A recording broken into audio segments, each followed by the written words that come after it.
시작합니다. KBS 1라디오 경제뉴스를 마칩니다. 아나운서 이현주였습니다. KBS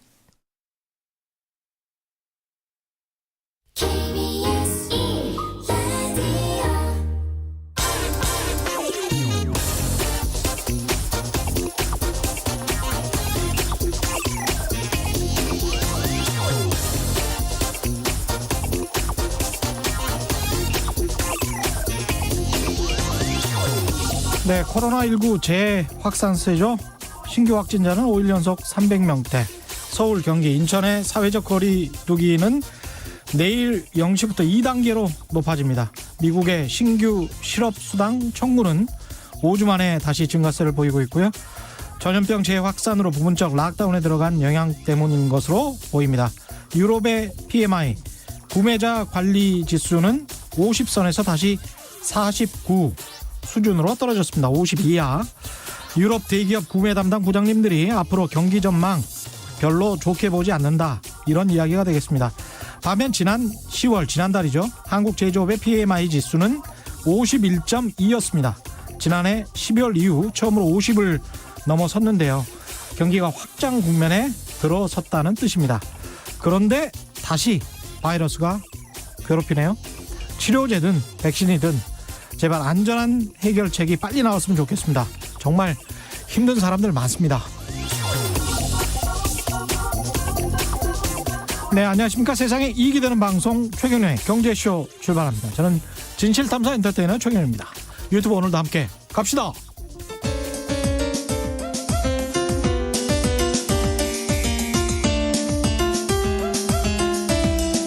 어려운 경제 이슈를 친절하게 풀어드립니다. 돈 되는 경제 정보를 발빠르게 전해드립니다. 예리하면서도 따뜻한 신사, 이종우 이코노미스트의 원포인트 경제 레슨. 네, 국내외 경제 흐름을 분석하고 실질적인 투자 정보도 전해드리는 원포인트 경제 레슨, 이종우 이코노미스트 나오셨습니다. 안녕하십니까? 예, 안녕하십니까? 예, 본격적으로 이야기 나누기에 앞서서 청취자 여러분께 반가운 선물 소식 하나 전해드리겠습니다. 최경영의 경제쇼에서 오늘부터 이번 주 금요일까지 5일 동안 매일 3분씩 총 15분입니다. 매일 3분씩 청취자를 선정해서 책을 선물해 드립니다. 골든크로스, 저와 이광수 위원이, 미래에셋 이광수 위원이 지었는데요. 닷새 동안 하루 3분씩 선정해서 방송이 끝난 후 개별적으로 연락드리고 홈페이지에 올려놓겠습니다. 성함, 연락처, 주소, 그리고 짧은 문자 50원, 긴 문자 100원이 드는 샵 9730번으로 참여 부탁드리겠습니다. 성함, 연락처, 주소 꼭 적어주시기 바랍니다. 저는 사서 봤는데요. 아유, 고맙습니다. 아주 좋은 책입니다. 아유. 내용도 훌륭하고요. 써놓고 보니까 아까 스튜디오 들어오기 전에 그런 말씀 드렸는데 꼭 책은 있잖아요. 제가 이번에 세 번째 책인데 책은 써놓고 나서 꼭 후회해요. 쓰지 말걸. 예, 아담 스미스가 국보론을 쓴 다음에 예. 그 생각을 했다는 거 아닙니까? 휴가 예. 중에 그냥 썼는데 예. 야, 이런 졸작을 내가 쓸 수가 있나 해가지고 낼까 말까를 굉장히 고민하다가 예. 냈는데 그게 국보론이 돼버렸네요. 국보론이 이제 경제를 만드는 그 힘이 된 거죠. 가당치도 않습니다. 머리를 쥐어뜯고 싶습니다. 저는. 예, 정부가 일단 전세 대책을 내놓았는데 예. 대략 뭐 어떤 내용이 들어가 있고 실효성에 관해서는 또 논란이 있습니다. 어떻게 보시는지 예, 궁금하고요. 지난주에 아마 가장 큰 소식을 꼽으라 그러면 아마 정부의 전세 대책 예. 이 부분이 아닐까라는 생각이 들고요. 예. 그다음에 정부 전세 대책과 함께 나온 그 단어가 뭐냐면 호텔이었습니다. 그랬죠. 그죠? 그러니까 본질은 전부 다 사라지고 공방만 하다 보니까 호텔만 남아가지고 호텔에 전세를 드냐 마냐 뭐 이런 얘기들 하고 했는데 언론의 선정성도 정말 문제입니다. 그렇죠. 예, 예. 그거는 아주 극히 일부에 지나지 않았는데 예. 그거는 뭐 별로 그렇게 머리에 남지 않았던 것 같고 그렇습니다. 그렇죠. 예. 크게 봐서 대책은 세 가지로서 이루어져 있습니다. 하나는 뭐냐면 공공임대를 한시적으로 용도를 변경한다라고 예. 하는 거거든요. 그러니까 지금 이제 공공임대주택들 있지 않습니까? 예. 토지공사나 그다음에 서울주택 그 도시공사 이런 데서 만든 거가 있는데요. 예. 그 중에서 지금 그 공실로 남아 있는 그것을 한시적으로 전세 주택으로서 바꿔가지고 그 일반 무주택자들한테 공급을 해준다라고 하는 예. 겁니다. 실제로 얼마나 있느냐를 한번 보면 LH공사하고 그다음에 서울주택공사하고 지금 보유하고 있는데 예. 3개월 이상 공실인 주택이 3만 9천 가구 정도가 됩니다. 예. 그 중에서 수도권이 16,000가구고요. 예. 그다음에 서울이 4,900가구니까 한 5,000가구 정도 되는 거죠. 그렇죠. 이게 이제 비어 있는데 이게 왜 비어 있냐 하면요. 뭐 다른 것보다도 지역이 굉장히 좋으면 임대료가 상당히 비싸잖아요. 예. 그러니까 서울에 저기 강남 어디에도 이 임대주택 지은 게 있거든요. 있습니다. 예. 예. 그런데 이제 상당히 이게 그 임대료가 비싸고 그러니까 그래서 못 들어오는 사람들이 상당히 있습니다. 근데 또 기준은 또 서민들이기 예, 그렇죠. 때문에. 예, 예. 그래서 이제 비어 있는 것들이 있는데 이거를 이제 12월 달까지 아무튼 소득이나 무슨 자산 기준 이런 거 전부 배제하고 무주택자를 한테 요 부분들을 이제 공급해서 내년도 2월 달에 입주하도록 하겠다라고 하는 것이 일단 이제 그 공공임대의 용도 변경 이 부분 이거고요. 두 번째 이제 공공전세 부분인데 이게 이른바 이제 호텔 그거를 이제 그 단어를 낳게 만든 그 부분입니다. 그러니까 민간들이 만든 다세대 주택이나 또는 오피스텔이나 이런 신축 물량들을 매입 약정을 해서 입주와 동시에 수요자들에게 전세로 공급해 주는 그런 그 제도입니다. 이거를 통해서 2020년까지 18,000가구 정도를 이제 공급하겠다라고 하는 거고 그다음에 수도권 물량은 서울 5,000가구를 포함해서 13,000가구 정도 됩니다. 근데 이렇게 이 전에도 이런 제도가 있었는데 이 제도가 이전에 있을 때 문제는 뭐였냐면 최대 3억까지만 그 물량을 이렇게 이제 그 만약에 다세대 주택이다 그러면 3억 이하인 것만 이제 매수를 해줬었거든요. 전세를요? 예, 전세를요. 그러니까 3억 이하가 되다 보면 당연히 규모도 적고, 그렇죠. 그다음에 이제 뭐 원하는 지역도 아니고, 그다음에 역세권에서 굉장히 많이 떨어져 있고, 뭐 이런 그게 되지 않습니까? 근데 이번 같은 경우에는 이제 이 그 단가를 굉장히 올려서 서울 같은 경우에는 6억, 그다음에 수도권은 4억.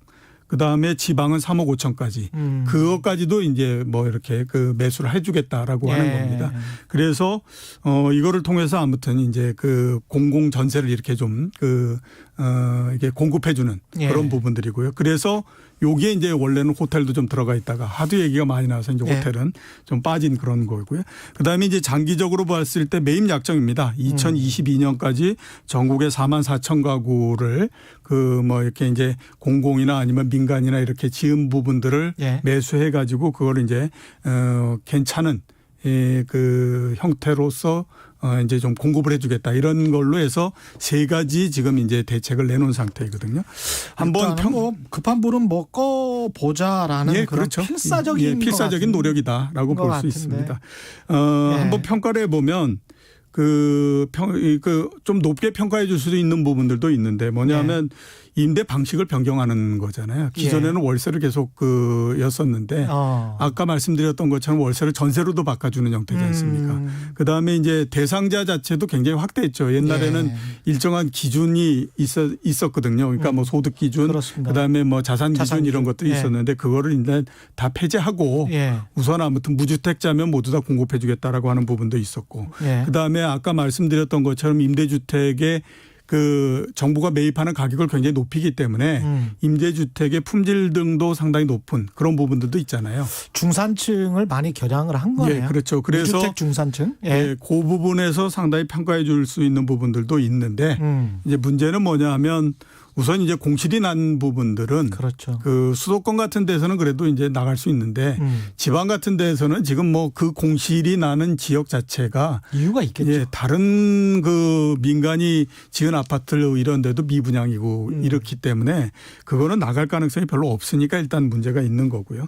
두 번째는 이제 뭐 그 다세대 주택이나 또는 오피스텔 이런 부분들을 품질을 높인다라고 하더라도 우리나라 사람들이 주로 아파트를 굉장히 선호하기 때문에 그 욕구를 채우기가 과연 이 용이하겠느냐라고 그렇죠. 하는 그 우려가 있기 때문에 이런 면에서 봤을 때 이제 좀 문제가 있는 거고 그다음에 지금 이 그 전세 대란 이렇게 얘기되는 거는요. 한번 옛날에도 이랬던 적이 있습니다. 그러니까 예. 과거에 보면 우리나라의 전세 기간이 법적으로 1년인 때가 있었거든요. 예. 그러다가 그거를 2년으로서 이게 확대한 적이 있었습니다. 아. 그때 1년 동안 거의 난리가 아니었었죠. 그러다가 이제 2년이라고 하는 전세 기간이 예. 정착이 되면서 그 다음서부터 조용해진 형태가 됐거든요. 예. 그러니까 이번 같은 경우에 2년이다가 실질적으로 보면 4년으로 늘어난 형태가 된 거잖아요. 그렇죠. 그러니까 이제 상당히 문제가 돼서 지금은 보면 그런 그 과도기.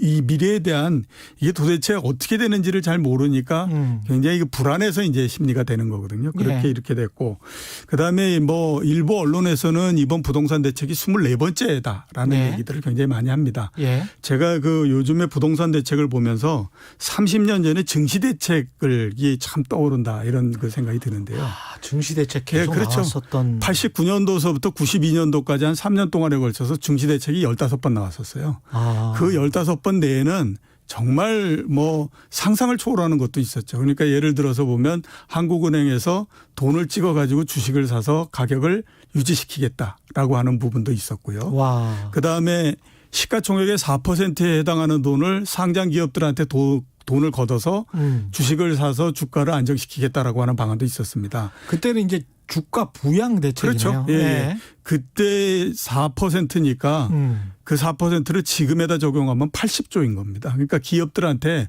80조의 돈을 걷어서 주식을 사서 주가를 안정시키겠다라고 그 나왔던 거였거든요. 무지막지했군요. 예, 무지막지했죠. 그런데 예. 그 15번이 모두 다가 실패하고 주가를 유지시키는데 예. 성공을 하지 못했죠. 예. 근데 한번 이제 주가가 방향을 틀기 시작하니까 그 다음서부터는 뭐 모든 그동안에 나왔던 대책들이 쫙쫙 전부 다 먹혀 들어갔고요. 그렇죠. 1년이 지난 다음에 어떤 일이 벌어지냐면 이제는 주가가 더 이상 올라가지 못하게 만드는 데에 진력을 하는 형태로서 계속 진행이 됐었거든요. 그러니까 지금 보면 24번째 대책이 나와서 안 된다 얘기가 굉장히 많지만 가격이 오르고 있는 동안에는 어떤 대책도 그렇게 힘을 발휘하지 못합니다. 그렇습니다. 다만 이제 대책을 내놓는 이유는 가격을 꺾겠다라고 하는 것이 아니라 가격이 굉장히 급하게 올라가는 부분들을 막는 효과가 있고 그다음에 이제 크게 올라가는 거를 올라가는 폭을 좀 줄이겠다라고 하는 것이 목적인 거지. 시장 심리죠. 예, 그 가격을 꺾어가지고 지금 뭐 올라가는 걸 못 올라가게 해서 다시 원상태로서 돌리겠다 이거는 굉장히 어려운 일이거든요. 그렇죠. 예, 예. 그러니까 지금은 효과를 발휘 못합니다.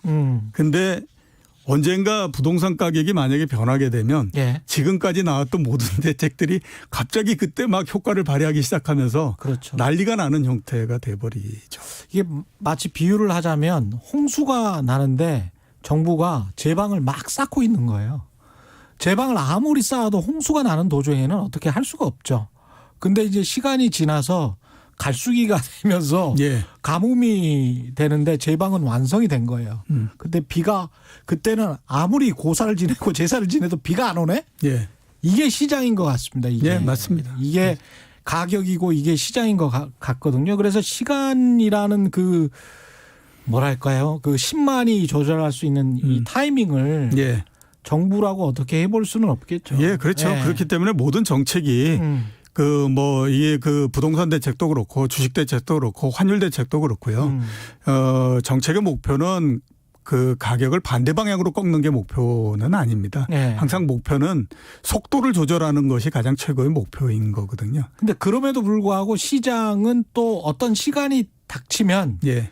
귀신같이 알아서 가격이 조정되거나 또는 예. 가격이 올라가거든요. 그렇죠. 예, 예. 그게 이제 자본주의 시장의 무서움이라는 예, 그게 무서운 거죠. 예. 그리고 이제 반대쪽으로 됐을 때 가장 큰 정책의 목표는 워낙 이제 크게 부풀려져 있게 되면 그게 예. 갑자기 문제가 발생하면 예. 엄청난 버블 붕괴가 와버리잖아요. 그렇죠. 그러면서 경제 전체에 큰 타격을 주기 때문에 그거를 막기 위한 거고요. 예. 지금 이제 가격이 가능한 한 빠르게 올라가지 않도록 막는 이유도 예. 반대가 됐을 때에 오는 충격을 줄이기 위한 목표 이 부분도 상당히 작용을 하는 거죠. 예. 사분사분하다님도 이런 말씀하셨는데 부동산이 안 움직여서 부동산인데 무슨 주식처럼 생각하고 기사 쓰는 사람들 문제지 않을까요? 그것도 예. 단타족들처럼 참. 우리나라 같은 경우가 진짜로 그게 심한데요. 우리나라의 부동산 가격 동향이 한 주에 한 번씩 나오지 않습니까? 그렇죠. KB은행하고 예. 그다음에 또 감정원에서 미국 같은 경우가 가장 빠르게 나온다고 해도 한 달에 한 번씩 나오거든요. 그렇죠. 그다음에 유럽 같은 데는 한 분기에 한 번 나옵니다. 예. 그러니까 그만큼 우리나라가 예.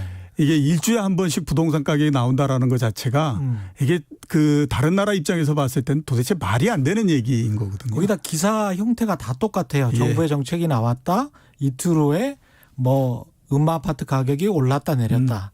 뭐 이렇게 나오거든요. 그런데 예. 이런 기사는 외신에서 찾아볼 수가 없습니다. 이번 같은 경우에도 그렇습니다. 예. 지난주에 전세 대책 나왔잖아요. 예. 오늘 어제 많이 나왔던 얘기가 뭐냐면 예. 강남에 뭐 몇 평짜리가 그 전세가 20억이다. 예. 그래서 전세 대책 자체가 무용화됐다. 이런 얘기들을 이제 하는 거죠. 그렇죠. 그러니까 수많은 다른 요인들과 더불어 플러스 시간의 어떤 정책 이연 효과까지 포함해서 그다음에 몇 년 후에 우리가 금리가 어떻게 될지 도저히 모르잖아요. 예, 그렇죠.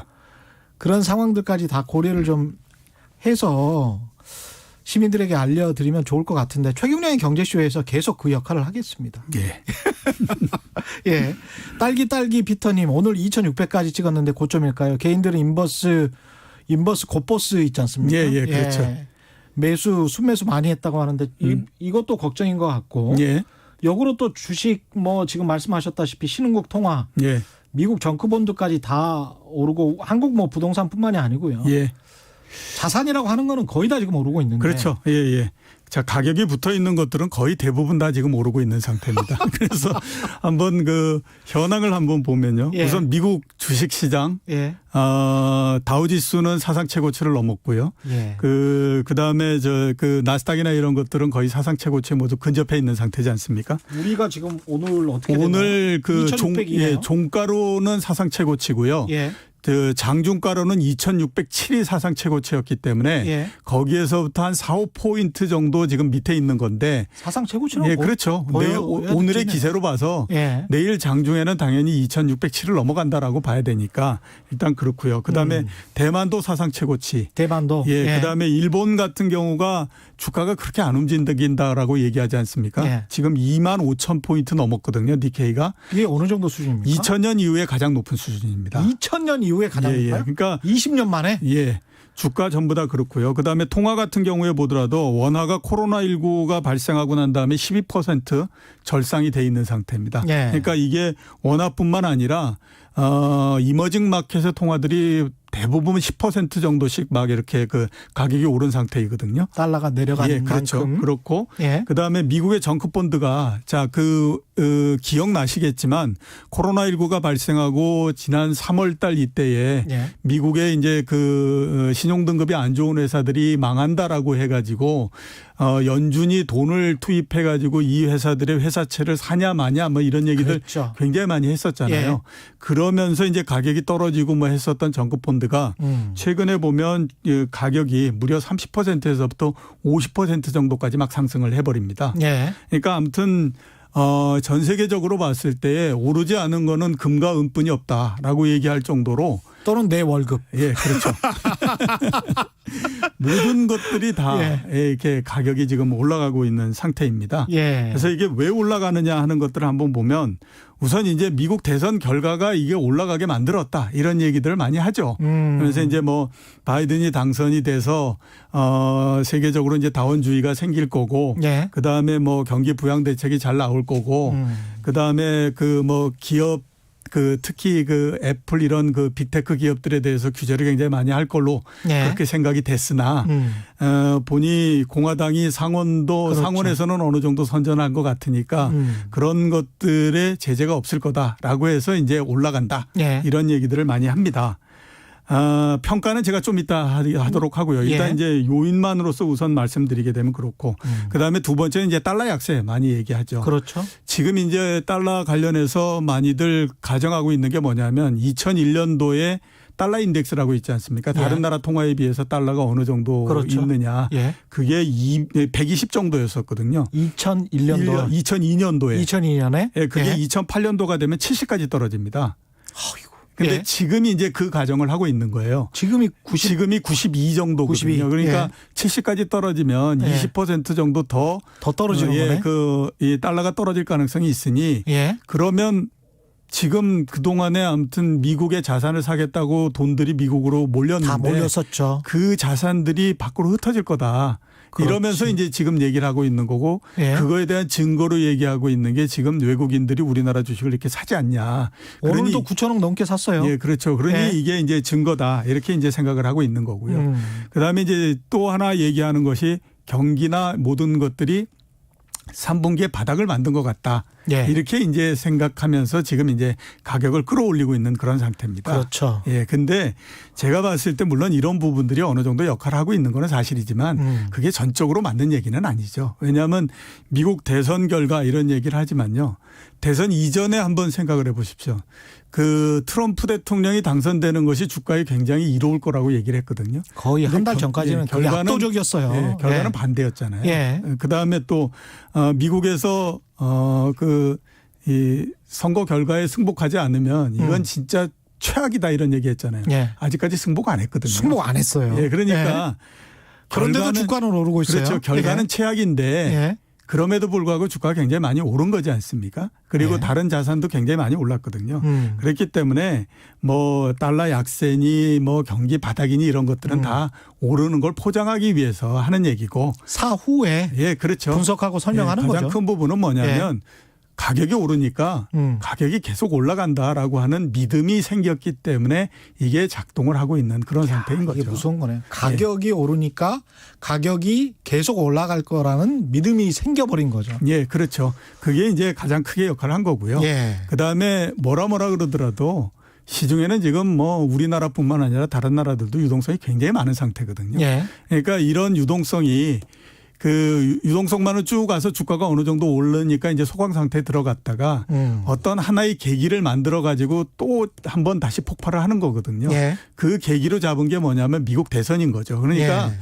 미국 대선의 결과가 어떻게 나오든 그건 상관이 없는 겁니다. 그냥 그러네. 미국 대선이 있기 때문에 그걸로 해서 가격을 올리는 거고 올라가다 보니까 사람들은 가격이 오르니까 더 확신에 들어가는 거고 그러다 보니까 이제 계속해서 가는 이런 거거든요.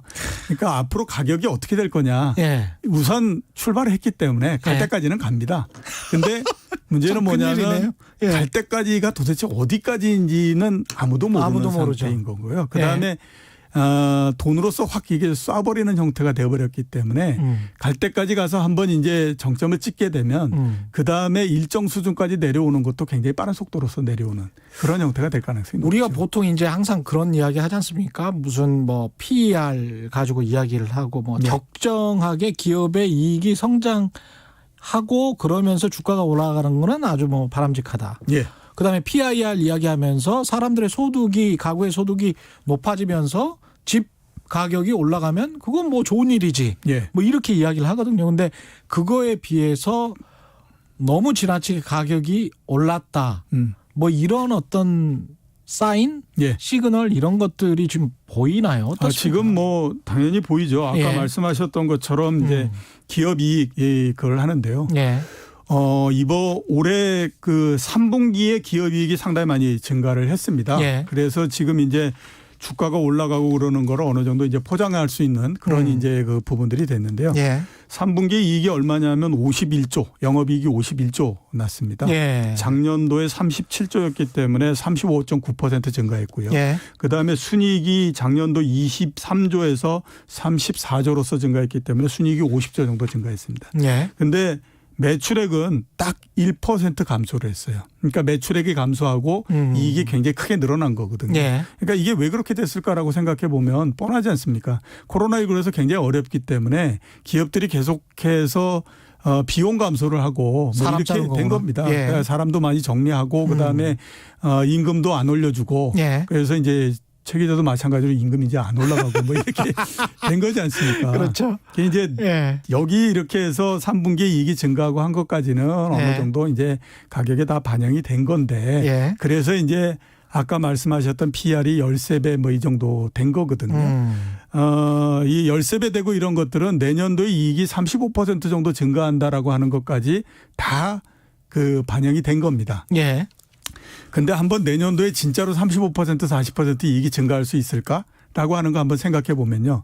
자, 지금 이런 얘기 하지 않습니까? 백신이 개발됐으니까 내년도 뭐 올해 12월 달 언제서부터 백신 접종이 시작되고 네. 그러면 내년도 1분기 내에 미국 기준으로 했을 때에 전 인구의 한 50% 정도가 접종이 끝나기 때문에 네. 드디어 이제 코로나19는 다 끝난다 이런 얘기를 하잖아요. 네. 이제 코로나19가 다 끝났을 때 그 종업원, 그러니까 이제 근로자들이 네. 어떤 걸 하겠습니까? 코로나19로 우리는 굉장히 어려웠지만 숫자를 보니 기업 너희는 돈 굉장히 많이 벌었잖아. 그렇죠. 뭐 영업이익이 50%나 증가했다며. 그렇죠. 그런데 내년도 그랬을 때에 아니 그랬는데 또 네. 코로나19로 어렵다라고 해서 내년도에 또 임금을 줄이거나 사람을 축소하거나 이런다라고 하면 우리는 그거 못 참지 이렇게 되지 않습니까? 그렇습니다. 그죠? 그러니까 게다가 내년도에 바이든인데. 예, 그러니까 예. 내년도에 진짜 지금 가정하고 있는 것처럼 이익이 그렇게 35%씩 늘어날 거냐 하는 부분들은 첫 번째 그거는 그거. 좀 이게 그 생각해 봐야 될 문제다라고 하는 거죠. 예. 그러면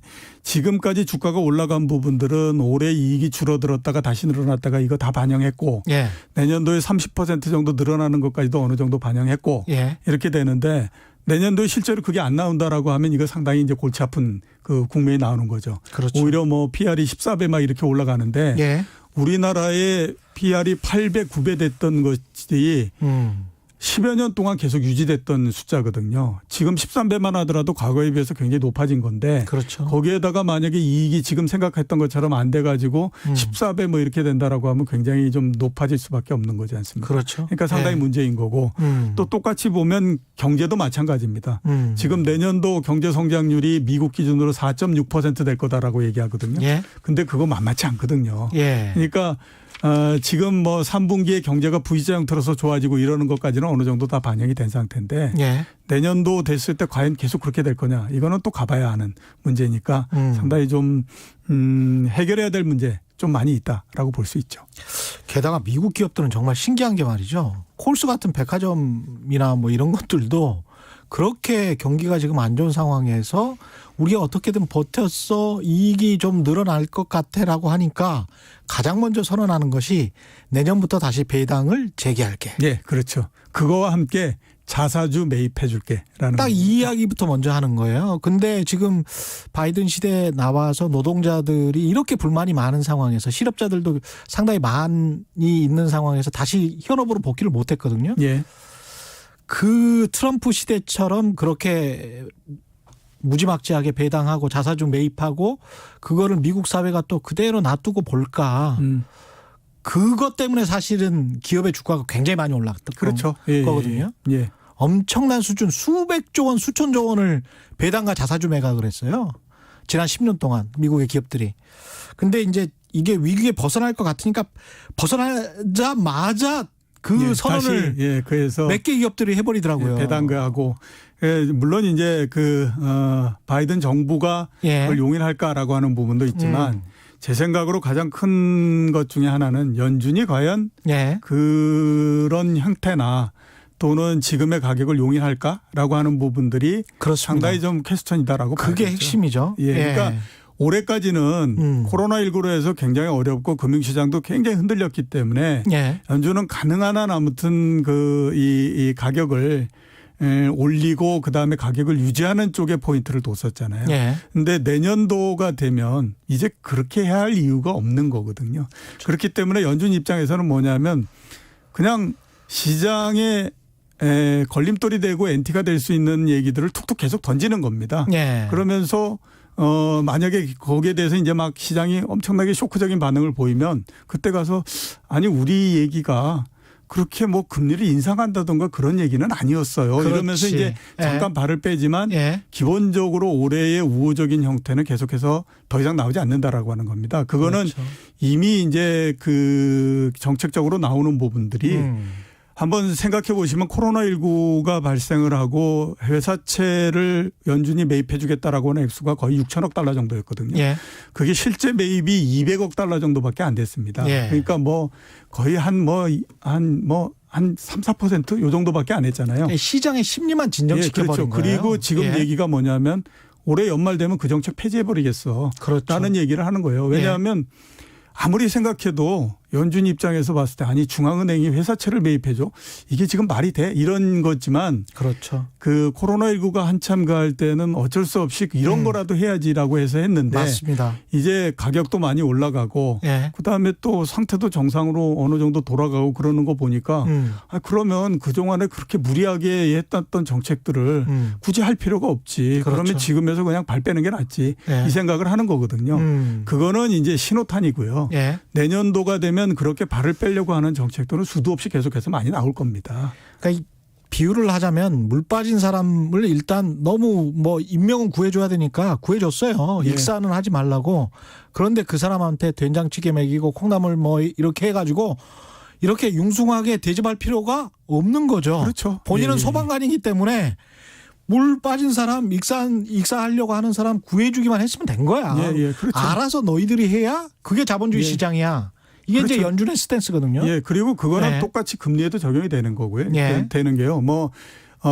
올해 그 하면서 얘기했던 게 2020 몇 년까지 금리를 인상하지 않을 거다라고 얘기했잖아요. 예. 내년도 돼서 그 하면 우리가 생각해 보니까 앞으로 그 물가 상승률이 굉장히 높아질 가능성이 있기 때문에 예.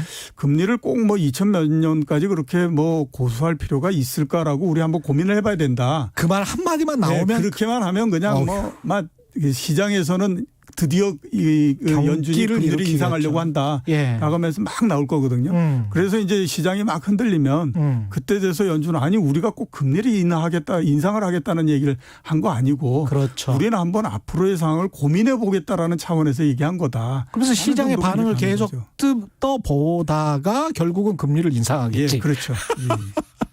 그게 이제까지 연준이 했던 방식이니까요. 예. 김광민님, 테슬라가 S&P 안 그래도 질문 드리려고 했었는데 500 12월에 이제 편입이 성공을 했습니다. 예. 이건 어떻게 평가를 하시는지? 예, 그 편입에 성공하면서 예. 막 저크버그죠. 예. 자산이 170조 원이 됐다고 얘기를 했습니다. 아니 테슬라가 저거보고는 아니죠. 예, 아니죠. 예. 테슬라 앨런 머스크죠. 네, 앨런 예. 머스크. 예. 이게 하도 많이 가니까 헷갈리네요. 예. 170조가 됐다고 가거든요. 예. 그래서 이제 그런데 물론 이제 S&P 500에 들어갔기 때문에 어떻게 생각하면 하나의 굉장히 호재 이런 부분들이 있기는 하지만 시간상의 문제일 뿐이지 예. 테슬라가 S&P 500에 못 들어갈 거라고 생각했던 사람은 아마 아무도 없었을 그렇죠, 겁니다. 그렇죠. 그렇기 때문에 예. 이거는 단발성 재료에 지나지 않고요. 이전에도 성장하는 기업들 예. 그러면서 규모가 굉장히 커지고 했던 기업들이 S&P 500에 들어가면서 주가가 어떻게 됐느냐 하는 것들을 한번 보면요. 거의 별로 그렇게 크게 영향을 주거나 그러지 않았었어요. 예. 그러니까 이번 같은 경우에도 테슬라가 들어가기는 했지만 별로 그렇게 크게 주가에 영향을 주지 않고요. 최근 예. 며칠 동안 올랐던 거는 S&P 500에 편입됐기 때문보다도 그동안에 이 테슬라가 다른 주식들에 비해서 주가가 그렇게 오르지 못했었습니다. 한번 고점을 치고 내려와서 그냥 옆으로 쭉 횡보하는 형태였었거든요. 그거에 대한 반응을 하고 있다라고 봐야 되기 때문에 예. S&P 500 지수에 편입된 것이 긍정적이면서 호재인 거는 분명하지만 그게 계속 테슬라의 주가를 끌어올린다. 그거는 여태까지 미국의 기관 투자자들을 너무 우습게 생각하는 거죠. 예. 그거에 편입이 안 됐다고 해서 내가 테슬라 주식을 안 갖고 있을 거다라고 생각하면 그건 오산이거든요. 예. 예. 0449님, 7925님, 카르마극봉님, 3007님, 조영태님, 야생아편님 등 많은 분들이 6만전자, 삼성전자 오늘 오른 것 같은데 예. 삼성전자는 어떻게 될까요? 예. 반도체 전쟁 시작된 것도 같고 지금 사도 될까요? 지금 가격 어떻게 보십니까? 글쎄 이게 제가 반도체 담당자가 아니기 때문에 반도체 담당하는 이승우 위원이 나와서 예. 자세한 거는 얘기를 해야 되는데 12월 초에 나오십니다. 예. 예. 저는 이제 12월 4일에 나오시는군요. 저는 예. 가격만 가지고 말씀을 드려야 될 것 같은데요. 예.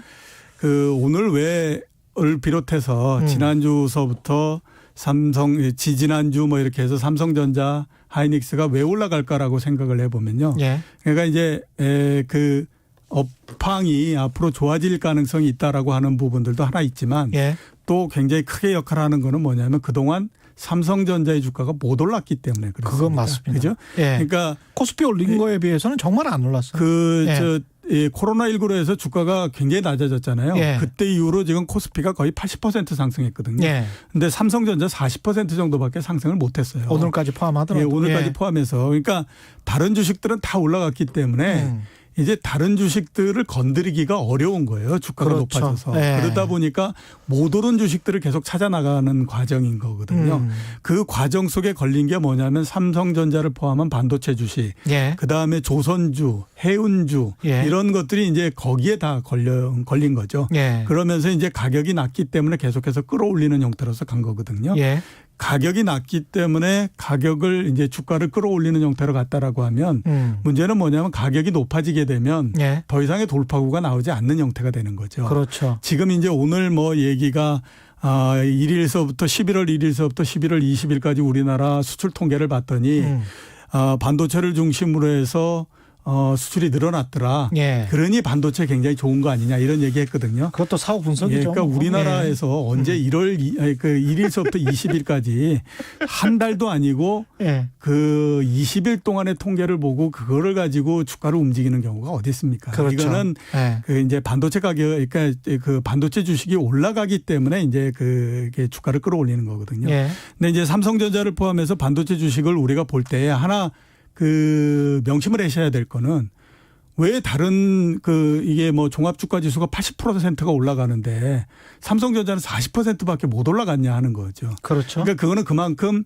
현재 펀드멘탈에 약한 부분들이 있기 때문에 못 올라간 거거든요. 그러니까 종합주가 지수 올라가는 것만큼 삼성전자 80% 올라갈 거다 이렇게 생각하시면 안 되고요. 예. 대충 보면 지금 이제 40% 정도 올라갔으니까 한 50% 정도 올라가고 이렇게 가면 그때서부터 삼성전자도 좀 벽에 부딪히는 형태가 되지 않을까라는 예. 생각이 듭니다. 한 7만 원 근처를 보시는 거군요. 예, 그렇죠. 똑같이 예. 보면 뭐 그런 거 있지 않습니까? 현대차가 왜 지금 주가가 두 달 동안 종합주가 지수가 2200에서부터 시작해서 2600까지 400포인트가 올랐는데 현대차 많이. 걔는 올랐죠. 계속 18,000원에 계속 예. 머물면서 못 갈까? 예. 왜 6월 달에 예. 왜 그 그린 뉴딜 뭐 이렇게 하면서 주가가 먼저 올라버렸기 때문에 그렇거든요. 그러니까 이게 그 가격이라고 하는 것이 지금 굉장히 크게 작동을 하고 있는 상태이기 때문에 예. 그 부분을 꼭 유의를 하셔야 된다라고 말씀드리고 싶습니다. 예. 그리고 뭐 이렇게 되면은 삼성전자 계속 오르면 지금 이건희 회장 지분이었던 게 20조, 18조 뭐 이렇게 이야기를 했다가 지금 21조 이야기까지 네, 나오고 있기 그렇죠. 때문에. 예. 왜 그 11월 달에 예. 삼성 주가가 못 올라가는 가장 큰 그렇죠. 이유가 삼성이 예. 상속을 해야 되기 때문에 가격을 낮게 그렇죠. 해야 된다. 그거는 시장에 예. 있는 사람들을 너무 무시한 거죠. 예. 결과적으로는 이렇게 됐고 시장은 굉장히 현명하게 움직인 거고 이재용 부회장과 그 일가가 내야 될 상속세부는 점점 더 올라갔고 계속 올라가고 있습니다. 예. 계속 올라가고 있습니다. 예. 7748님. 코로나 팬데믹 종료 이후 각 국가에서 풀었던 돈을 회수하기 위해서 금리를 인상할 수밖에 없을 듯 합니다. 예. 2022년 팬데믹 해제 이후 상황을 두고 봐야 할 것 같습니다. 그런 말씀이시고요. 예. OJKM님. 10년 오른 미국 주식 팡이라고 하잖아요. 예. 페이스북을 비롯해서 뭐 아마존, 구글 뭐 이런 기업들인데 팡 기업들보다 저평가된 이머징 주식, 특히 저평가된 한국 코스피 PR 불과 뭐 12배가 밖에 안 되고 미국 S&P가 뭐 20배가 넘으니까요. 네, 그렇죠. 예. 한국 내년 기업 이익이 증가를 하고 위안화, 원화도 강세가 호재고 이런 이제 나름대로 거의 전문가적인 예, 분석을 예. 해 주셨는데 예. 그럴 수밖에 없다. 이거 그럼에도 불구하고 이종우 이코노미스트는 이제 이런 사후 분석이기 때문에 그 35% 기업 이익 증가분을 채워줘야 된다. 예. 그러니까 예. 지금 보면 예. 주가가 오르기 때문에 세상 모든 것이 다 호재로만 이루어져 있는 형태이지 않습니까? 그렇죠. 그러니까 예. 뭐 호재뿐만 아니라 재료를 해석하는 데에서도 그렇죠. 그 아까 그 미국 대선 말씀을 드렸던 것처럼 아무리 악재라고 하더라도 시장에서 그냥 호재로 생각해서 그냥 움직여버리게 되면 그게 호재되는 거거든요. 그렇죠. 그런데 여기에서 가장 중요하게 생각해야 될 건 뭐냐면요. 어떤 재료나 뭐 이런 부분들이 아니고 가격입니다. 가격입니다. 그러니까 가격이 예. 높게 되면요. 시간이 지나면 아무리 좋은 세상이고 좋은 호재라고 하더라도 맞습니다. 더 이상 그렇게 크게 움직이거나 이러지 못하거든요. 맞습니다. 아까 말씀드렸잖아요. 현대차 같은 경우가 예.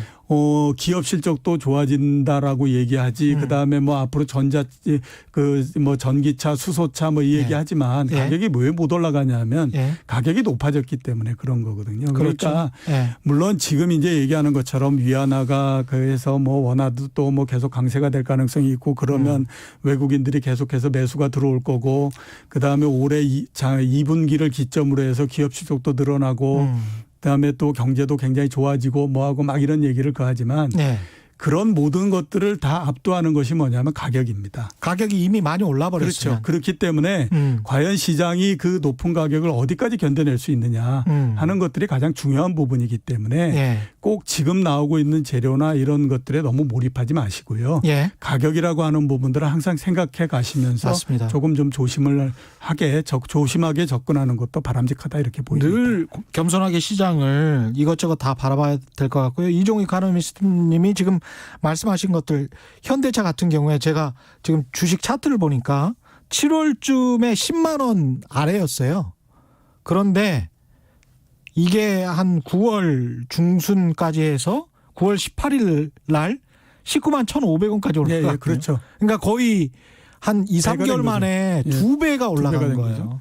그리고 난 다음에 지금 최근 2달 동안 거의 제자리 오히려 하락했네요. 17만 9천 원이니까. 예. 그런 상황을 지금 말씀하시는 것 같습니다. 예, 그래서 그렇죠. 현대차가 미리 현대차의 주가를 보면 주가 차트를 보면 미리 이렇게 선반영된 주가는 나중에 그게 기업이익이 그렇게 충분히 난다고 하더라도 시장의 기대와 똑같이 그렇죠. 주가는 희한하게 오르지 않는다. 예, 예. 그거를 전체로 확대하게 되면 시장도 그런 모양이 되는 거죠. 그렇죠. 예. 이게 결국은 실물 경제와 금융시장의 괴리가 크게 벌어져 있는데 예. 금융시장이 먼저 올라가 버리고 예. 자산시장이 먼저 올라갔는데 실물 경제가 겨우 따라 붙었어요. 예. 따라 붙었으니까 이렇게 실적 좋으니까 금융시장 자산시장은 또 오르겠지. 예. 이렇게 생각하지만 그게 아니고 예, 그렇죠. 오히려 하락하거나 정체한다. 예. 이런 말씀이신 거죠? 예, 그렇죠. 그러니까 그 이미 그 앞에 말씀드렸던 것처럼 예. 내년도 이익이나 이런 부분들까지는 어느 정도는 그 반영을 좀 시킨 상태다라고 봐야 되는 거거든요. 예. 그러면 최소한이 뭐냐? 지금 시장이 기대하는 것만큼을 채워줘야 됩니다. 그렇죠. 그게 최소고요. 예. 거기에서부터 더 증가한다라고 하게 되면 올라갈 수 있는 거고 만약에 그만큼을 채워주지 못한다라고 하면 시장은 상당히 밑으로 요동을 치는 형태가 되겠죠. 예. 그러니까 그게 상당히 과제인데 내년도 경제도 그렇고 기업 실적도 그렇고 특히 이제 경제 이렇게 보면요. 올해의 V자 형태로서 상당히 반등을 할 거다라고 하는 거는 많이들 그 예상을 했던 부분이잖아요. 예. 근데 내년도에는 그렇게 쉽지는 않은 형태가 나올 가능성이 상당히 높죠. 예. 그러니까 최소한 플러스는 된다고 하더라도 지금 시장이 기대하는 것만큼 미국이 4.6% 성장을 하고 예. 이러는 것들은 그렇게 만만치 않은 그 상태가 된다라고 그렇죠. 봐야 되거든요. 예. 그러면 최소한을 못 채우면 시장은 상당히 어려워지는 형태가 될 가능성이 높습니다. 예. 그러니까 그거는 또 내년도에 그 재료에 대한 해석 부분으로서 들어가는 거거든요. 예. 그러니까 재료에 대한 해석은 주가에 따라서 언제든지 바뀔 수 있기 때문에 그런 상황을 조금 유의를 하셔야 되는 거죠. 예. 오늘 참 문자 많이 오네요. 예. 7360님, 최경영의 경제쇼 덕분에 넓은 시각으로 경제를 배우게 됩니다. 감사합니다. 올해 3월 말 저점에서 매입해서 200%. 와우. 예, 그렇죠. 그 정도. 예. 예. 스윙됐습니다. 최근의 경제쇼에서 실질적으로 여러분에게 도움이 되는 투자 조언을 꾸준히 해왔죠? 특히 제가 꼭 말씀드리고 싶은 거는 이런 거예요. 한국 언론에 조변 섞게 하는 한국 언론에 휩쓸리지 않도록은 제가 도와드리겠습니다. 예. 굉장히 좀 객관적인 시각으로 사심 없이 게다가 공영방송이잖아요. 제가 무슨 뭐 종목을 추천하거나 이 무슨 사익에 얽매여서 어떤 뭘 하거나 이런 짓은 안 하니까요. 4401님 솔직히 말씀드려서 방송 열심히 듣는데 이분은 반대예요. 예. 왜 돈은 되지 않을까요? 이 구체적으로 종목이나 뭐 이런 거는 말씀 못 드리지만 지금 계속 행간과 뉘앙스와 그리고 큰 그림, 숲을 보는 이런 말씀들을 특히 이종우 이코노미스트나 이런 분들이 많이 말씀을 해 주시거든요. 그러니까 그런 거를 보면서 투자에 참고를 하시면 그냥 그 어떤 상품을 팔기 위한 무슨 은행이나 증권사 사심이 가득한 마케팅 뭐 이런 것보다는 훨씬 낫지 않을까. 예. 그런 생각을 합니다. 진짜 부자분들은 최경련의 경제쇼를 이미 알고 듣고 계십니다. 예. 그리고 요즘에 비트코인 예. 암호화폐까지 같이 오르고 있습니까? 예, 그렇죠. 비트코인이 예. 제가 들어오면서 보니까 가격이 18,400달러더라고요. 18,000? 예, 400달러인데 이거 이게 1,000달러 못 넘어간다고 사상 최고치가 얼마였냐면요. 예. 2017년 12월 달에 19,762달러입니다. 그러니까 예. 거의 근접한 거죠. 예. 그다음에 올해 초에 1월 1일 날 가격이 얼마냐면 7,200달러였습니다. 아. 그러니까 지금까지 따지면 12개월 사이에 156% 상승한 겁니다. 1년 사이에요? 예, 예. 나스닥이 20% 상승했는데 이렇게 뭐 아무튼 시장이 난리가 났다라고 얘기하잖아요. 그러니까 그만큼 굉장히 많이 상승을 한 거고 예. 지금 비트코인의 시가총액을 전부 따지면 361조입니다. 361조? 예, 삼성전자가 지난주 금요일 날 시가총액이 386조였거든요. 오늘 400조 넘었습니다. 예. 예, 그러니까 예. 삼성전자 시가총액하고 거의 비슷비슷해진 상태인데 예.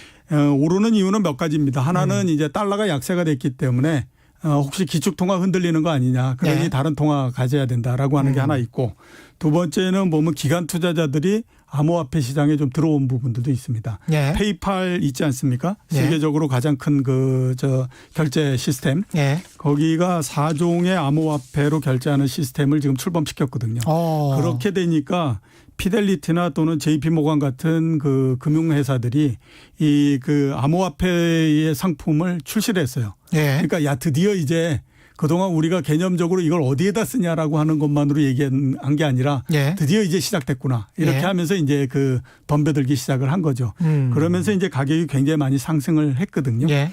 지금 나오는 전망을 보면요. 시티 같은 데에서 내년도 내년 말 정도 되면 비트코인이 3만 달러가 될 거다라고 얘기하십니다. 지금 18,000이라고 예, 그랬죠? 18,000인데 3만 달러가 아니라 3억입니다. 3억. 예? 3억. 18,000달러짜리가 예, 그러니까 2천만 원짜리가 내년도 말이 되면 3억이 될 거다라고 3억 원? 얘기했으니까. 예. 그러니까 15배 올라간다는 얘기죠. 아이, 전망은 전망일 뿐입니다. 예. 예. 그러니까 제가 봤을 예. 때 가격 오를 때 마구 질러대는 건 어디나 다 똑같다라는 생각이 드는 게 그렇고요. 그다음에 외국계 증권사나 은행이라고 다 맞다는 확신도 없습니다. 진짜 많이 틀려요. 예. 이 사람들도. 예. 반대쪽에서 얘기는 뭐냐면 예. 앞에서 말씀드렸던 것처럼 무슨 뭐 기축통화가 흔들리니까 새로운 통화 얘기하는데 예. 올해 가격 오르는 거 보면 비트코인이 그래서 안 되는 거다라는 얘기를 하는 게 예. 하루에 그러니까 한 1년에 예. 150%씩 움직이는 통화가 세상에 어디 있냐. 그렇죠. 그것도 기축 통화가 그렇다라고 하면 세상은 이거 난리가 난다. 그렇죠. 예, 그렇기 때문에 예. 그래서 기축통화가 될 수가 없다. 암호화폐나 이런 건 기축 통화가 될 수 없다. 이 얘기를 그렇지. 하는 겁니다. 이렇게 투기성이 강해가지고 어떻게 그렇죠. 예. 통화라는 건 안정적이어야 되는데. 네. 알겠습니다. 오늘 말씀 여기까지 들어야 될 것 같고요. 문자 조금 더 설명해 드리겠습니다. 오늘 말씀 감사하고요. 지금까지 이종우 이코노미스트와 함께했습니다. 고맙습니다. 예, 고맙습니다. 예, 오늘 밤 10시에 유튜브로 최경령의 이슈 오도독 업로드됩니다. 검찰 문제 다시 다뤄봤고요. 꼭 시청해 주시기 바랍니다. 빨간아재 나오시고요. 이현주 변호사 검사 출신이죠. 오늘 밤 10시입니다. 예. 기대해 주시고요. 7748님 마지막으로 소개해 드릴까요? 코로나 팬데믹 종료 이후에 각 국가에서 풀었던 돈 회수하기 위해서 아까 설명드렸던 거군요. 최정옥님 현재 우리나라 주가가 너무 선반영해서 주식 가격이 너무 겁날 때라는 생각도 듭니다. 뭐 이런 말씀하셨습니다. 예, 오늘은 여기까지 해야겠고요. 저는 KBS 최경련 기자였습니다. 내일 4시 5분에 다시 찾아뵙겠습니다. 지금까지 세상에 이익이 되는 방송 최경령의 경제쇼였습니다. 고맙습니다.